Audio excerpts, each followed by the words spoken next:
Senhora Presidente, queria desde já agradecer aos grupos parlamentares por permitirem-me intervir em primeiro lugar, porque eu sou também cuidadora e por isso tenho que ir buscar o meu filho à escola, e iniciava já o cumprimento a todos os presentes nesta audição, a todos os oradores e a todos os que acompanharam os trabalhos, em nome do Grupo Parlamentar do Partido Comunista Português. Agradecer também os contributos profundos que nos deixaram para um fenómeno que importa compreender melhor e intervir mais. Eu creio que pelo diagnóstico que aqui é feito, mas também pelo conjunto de informações de sistematização e de operacionalidade que aqui colocam,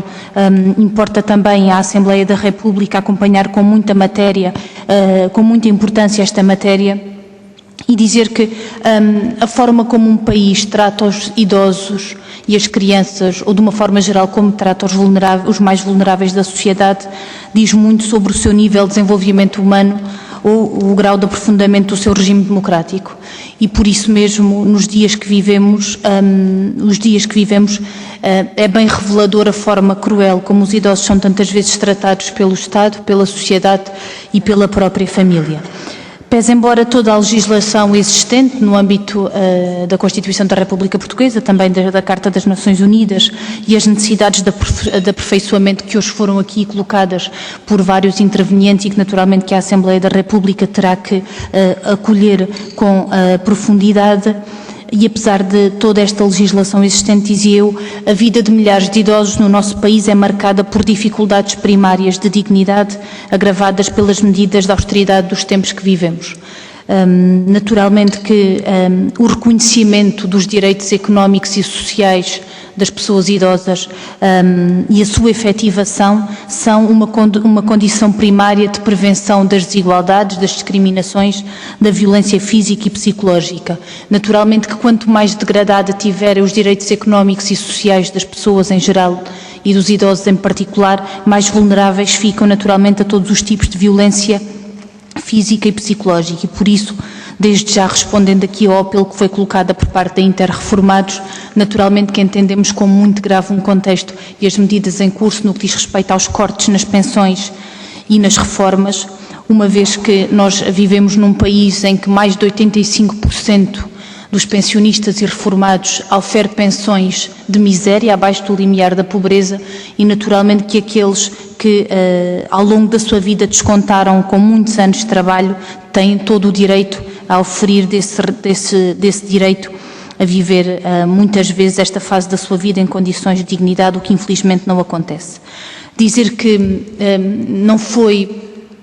porque provavelmente não há condições para isso, mas creio que é também aqui um apelo e um repto que fica à Assembleia da República e a todas as instituições, a necessidade também do diagnóstico da situação e da caracterização da pessoa idosa, ter em consideração também as suas condições e as suas condições de classe, isto é, as suas condições económicas, porque importa também aqui referir que, no que diz respeito às dificuldades de acesso aos equipamentos sociais de apoio a preços acessíveis como lares, centros de dia e outro tipo de equipamentos, a serviços de saúde com a imposição das taxas moderadoras, o encerramento de serviços e valências, a falta de médicos de família, o fim do passo social para os idosos, o encerramento de serviços públicos, por exemplo,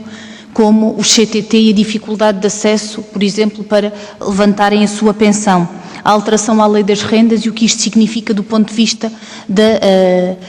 da maior vulnerabilidade dos idosos com situações dramáticas que a Assembleia da República naturalmente tem vindo a acompanhar com muita preocupação,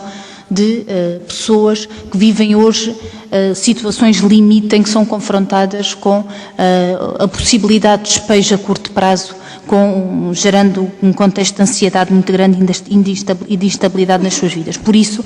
naturalmente que num contexto em que não são garantidas condições de autonomia e emancipação económica na família, designadamente pelo que foi aqui também referido no que diz respeito à disputa do espaço habitacional, mas também muitas vezes à baixa reforma e às baixas pensões por parte de outros elementos da família num contexto de crise e de estruturação, naturalmente que o fenómeno exige naturalmente um grande acompanhamento e um maior conhecimento, mas eu creio que há aqui um conjunto de pistas que também os oradores nos deixaram e que da parte dos grupos parlamentares e naquilo que o Partido Comunista Português entende fundamental, que é a questão da multidisciplinaridade. No que diz respeito à sinalização e à identificação